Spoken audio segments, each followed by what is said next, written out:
Souvent, vous faites cette confidence. Je suis stressé quand je prends la parole. Pourquoi l'êtes-vous à ce point? Parmi toutes les raisons, il en est une qui est d'ordre historique. Voyez-vous, entre 1890 et 1900, en France, en Grande-Bretagne, aux États-Unis, en Allemagne, on a supprimé tous les cours de rhétorique. Tous les cours de rhétorique supprimés pour deux raisons fondamentales, partout. La première raison, c'était que on était plutôt dans une époque où on avait besoin d'ingénieurs, on avait besoin de choses pratiques, de choses immédiates, et non plus seulement du latin et du grec qui étaient les langues dépositaires de la rhétorique. Et du coup, on a supprimé, on a dit non, mais le latin et le grec finalement ne seront pas très utiles pour ce siècle très mécanisé que nous avons. La deuxième raison était beaucoup plus profonde. C'est qu'on avait besoin de choses très pragmatiques, d'enseignements extrêmement pragmatiques et non pas d'enseignements théoriques. Or, voyez-vous, le latin et le grec, c'est d'abord de la théorie, et puis ensuite de l'analyse, et puis ensuite seulement de la pratique. Eh bien, dans la conception de l'époque, ceci n'avait plus cours.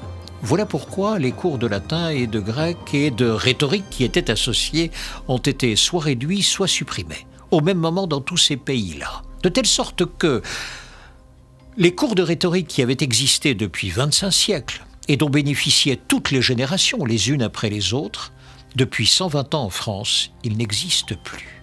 Alors, lorsqu'on vous dit « c'est à toi de parler », ne soyez pas étonnés si vous avez un grand vide en vous.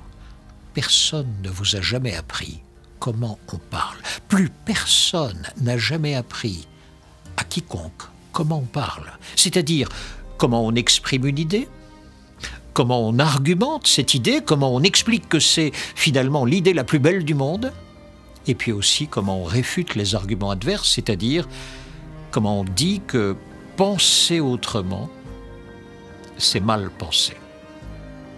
Eh bien, cet exercice-là, tout simple, depuis le VIe siècle avant Jésus-Christ, était pratiqué, et ceci jusqu'aux alentours de 1900.